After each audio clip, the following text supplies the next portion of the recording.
राजकीय, सामाजिक, शैक्षणिक आणि सांस्कृतिक घडामोडींचं अचूक अंदाज घेणारं आपल्या विचारांचं चॅनल म्हणजेच ओम साई न्यूज. अध्यक्ष त्याचप्रमाणे आमच्या जळगाव जिल्हा तिरी समाज युवक मंडळ आणि तंटामुक्ती अध्यक्ष श्री दत्तूभाऊ चौधरी, श्री प्रियम चौधरी सर, देवरे साहेब, अनिल पाटील सर, सर्व पदाधिकारी, त्याचप्रमाणे या ठिकाणी विद्यार्थ्यांना मार्गदर्शन करण्यासाठी आलेल्या चारुचला ताई तुकाराम चौधरी, त्याचप्रमाणे जो वैशाली विलास चौधरी अध्यक्षा उत्तर महाराष्ट्र विभाग महिला अध्यक्षा, त्याचप्रमाणे सर्व विद्यार्थी मित्र, समाज बंधू आणि भगिनींनो, आज या ठिकाणी मी या कार्यकारी मंडळाला की त्यांनी आपल्या प्रास्ताविकात सांगितलं की हा पहिलाच कार्यक्रम आहे आणि या पहिल्याच कार्यक्रमाला त्यांचा सत्कार होणं,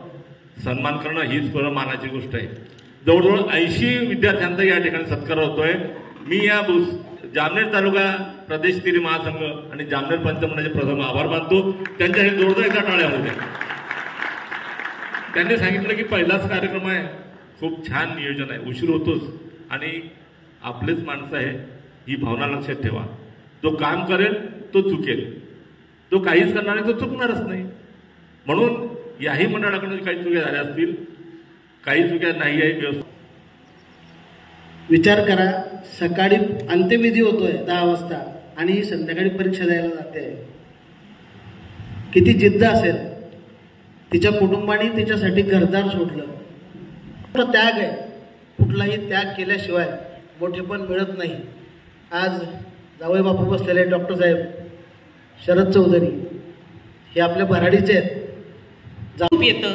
आता मी माझंच एक्झाम्पल सांगते की 2019ला जी ॲड मी क्रॅक केली आहे तर त्याच्यामध्ये 100%पैकी 99.99% विद्यार्थी अपयशी झाले.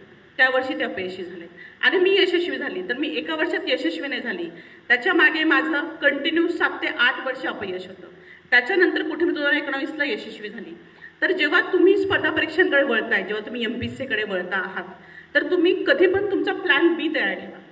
ठीक आहे, आज मी मुलगी होती, मला सपोर्टला होते म्हणून मी ह्या गोष्टीमध्ये तरू शकली. पण जेव्हा एक मुलगा म्हणून, एक घरी परिवाराचा एक प्रमुख म्हणून जेव्हा तुम्ही या क्षेत्रात येत आहेत, तर माझं सर्वांना एक सजेशन राहील की तुम्ही नेहमी आपल्या स्वतःचा प्लॅन बी तयार ठेवा. की ठीक आहे, एसाठी आपण जिद्दीने मेहनत करू, आपण वाटेल तेवढे कष्ट करू, पण नाहीच ए प्लॅन सक्सेस झाला तर बी प्लॅन हा नेहमी तुमच्या डोक्यामध्ये असू द्या की बी प्लॅनमध्ये तुम्ही काय करणार आहे ते नेहमी राहू द्या. आणि असं आहे की स्पर्धा परीक्षा ज्या आहेत, तर स्पर्धा परीक्षा आपण म्हणतो की खूप वेगवेगळ्या प्रकारच्या स्पर्धा परीक्षा आहेत. जर तुम्हाला कलेक्टर व्हायचं असेल, तुम्हाला IAS व्हायचं असेल, IPS व्हायचं असेल, तुम्हाला IFS करायचं असेल, तर तुम्ही UPSC करू शकता. तर तुम्ही कसं ठरवायचं की तुम्ही काय करू शकता, तुम्ही कशामध्ये आहात. तर याच्यासाठी सर्वात प्रथम तुम्ही स्वतःचं आत्मपरीक्षण करायचं. एकदम न्यूट्रल, एकदम स्वतः एका जागी शांत बसायचं. आपण स्वतःचं आत्मपरीक्षण करायचं की खरंच आपण काय आहोत, आपण काय आहोत, आपली बुद्धिमत्ता काय आहे, आपला IQ काय आहे.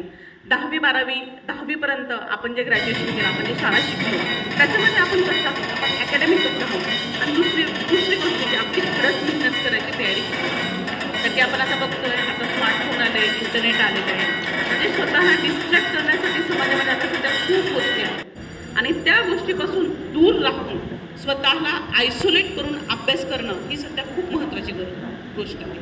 कारण की तुम्ही जर पाहिलं, जर मोठ्या ठिकाणी गेले, समजा एक्झाम्पल पुण्याला गेले, दिल्लीला गेले, तर तिथं वर्षानुवर्षे अभ्यास करणारे खूप मुलं आहेत. आणि हे असं नाही आहेत की फक्त सर्वसाधारण आहेत. IIT वाले, IITians, डॉक्टर्स, इंजिनियर्स, टॉपर इन्स्टिट्यूटचे मुलं आहेत. पण हे सर्व आहे म्हणून आपण हार मानायची असं नाही. आपण फक्त एवढं करायचं आहे की कॉम्पिटिशन बघायची की काय आहे आणि आपल्याला कुठपर्यंत जायचं आहे, आपल्याला आपली मेहनत किती करायची, आपल्याला आपलं टार्गेट अचीव करण्यासाठी किती गोष्टींचा आपल्याला त्याग करायचा आहे. ह्या गोष्टीचं तुम्ही आधी स्वतः आत्मपरीक्षण करायचं. स्वतःचं आत्मपरीक्षण करून मग तुम्ही निर्णय घ्यायचा की तुम्हाला काय करायचं. स्पर्धा परीक्षा खूप वेगवेगळ्या आहेत. UPSC आहे, MPSC आहे, तुम्हाला आर्मी एक्झाम आहे जी 12वी नंतर होते. त्याच्यानंतर पोस्टाच्या एक्झाम्स असतात. तुम्हाला रेल्वेमध्ये जायचं असेल तर SSCची एक्झाम आहे, स्टाफ सिलेक्शन बोर्डची एक्झाम आहे, तुम्ही ती एक्झाम देऊ शकता. म्हणजे तुम्ही MPSC UPSCच करायला पाहिजे असं नाही आहे. स्पर्धा परीक्षांमध्ये तुमच्या आत्मपरीक्षेनुसार तुम्हाला जसं वाटतं त्यानुसार इतर सुद्धा खूप परीक्षा आहेत, त्या तुम्ही देऊ शकता, त्याचं तुम्ही करू शकता. आणि दुसरं सांगेल की प्रॉपर MPSC म्हणजे महाराष्ट्र पब्लिक सर्व्हिस कमिशन. MPSCमध्ये आता सध्या त्याच्यामध्ये खूप चेंजेस होत असतात परीक्षा पॅटर्न घेण्यामध्ये. तर आता सध्याचं जे पॅटर्न आहे त्या पॅटर्ननुसार त्याच्यामध्ये 3 पूर्वपरीक्षा होतात. सर्वात पहिले आता सध्या त्याचं नाव, पहिले MPSC आपण म्हणायचो की MPSC पूर्वपरीक्षा, त्याचं नाव आहे आता राजपत्रित पूर्वपरीक्षा संयुक्त पूर्वपरीक्षा असं तिचं नाव झालेलं आहे. ती जी संयुक्त पूर्वपरीक्षा आहे त्याच्यामध्ये राज्यसेवेचे 35 गट, म्हणजे राज्यसेवेअंतर्गत ज्या 35 सर्व्हिस येतात त्या 35 गट, त्यानंतर फॉरेस्ट, इंजिनियर, कृषी आणि अन्न व औषध प्रशासन अशा 5 ते 6 पोस्टसाठी ती एक पूर्वपरीक्षा होते जी आपण गट अ म्हणतो. त्यानंतर दुसरी पूर्वपरीक्षा होते संयुक्त गट ब. तर गट ब मध्ये PSI, STI असिस्टंट आणि आता सध्या करनिरीक्षक म्हणून जे आहे ती पोस्ट त्याच्यामध्ये ॲड झालेली आहे. मुद्रांक शुल्कची पोस्ट ॲड झालेली आहे. तर ही कंबाईंड पूर्वपरीक्षा गट ब ची असते. आणि आता 2-3 वर्षापासून MPSC गट क ची सुद्धा एक्झाम घ्यायला लागली आहे. गट क मध्ये टंकलेखक, लिपिक बऱ्याचशा पोस्ट आहेत, त्यामध्ये 7 ते 8 पोस्ट आहे. या सर्वांसाठी संयुक्त पूर्वपरीक्षा होते. मग सर्वात प्रथम तुम्हाला पूर्वपरीक्षा पास व्हावी लागते.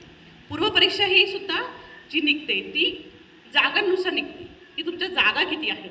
ज्या जागा असतात पूर्वपरीक्षेला त्यांचा रेशो असतो, जेवढ्या जागा आहेत त्याच्या 17 ते 18 पट, हा कमी जास्त होत असतो पण 17 ते 18 पट ते काढतात. म्हणजे माझ्या वेळेस एक्झामला समजा 7-8 लाख मुलं पूर्वपरीक्षेला बसली असतील, तर त्याच्यापैकी फक्त जेवढ्या जागा असतील, आता समजा माझ्या 400 जागा होत्या, तर 400च्या 17 × 18 करा, म्हणजे लाखो मुलांपैकी पूर्वपरीक्षेला फक्त 8 ते 10 हजार मुलं ते सिलेक्ट करतात.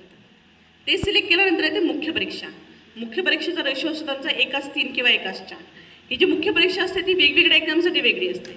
जसं MPSCमध्ये जी संयुक्त पूर्वपरीक्षा आहे त्याच्यामध्ये जी राज्यसेवा आहे, राज्यसेवेची जी एक्झाम आहे ती 3 टप्प्यामध्ये होते, पूर्वपरीक्षा, मुख्य परीक्षा आणि इंटरव्ह्यू. तर मुख्य परीक्षेचे जे आता पॅटर्न आहे ते आता बदललं आहे. याच्या आधी मी जिथपर्यंत दिली होती तर ही फक्त ऑब्जेक्टिव्ह टाईप होती. त्याच्यामध्ये 4 पेपर राहायचे, ऑब्जेक्टिव्ह असायचे आणि ऑब्जेक्टिव्हहून आपण मार्क्स मिळवायचे. पण आताची जी एक्झाम चालली आहे ती त्यांनी डिस्क्रिप्टिव्ह केलेली आहे.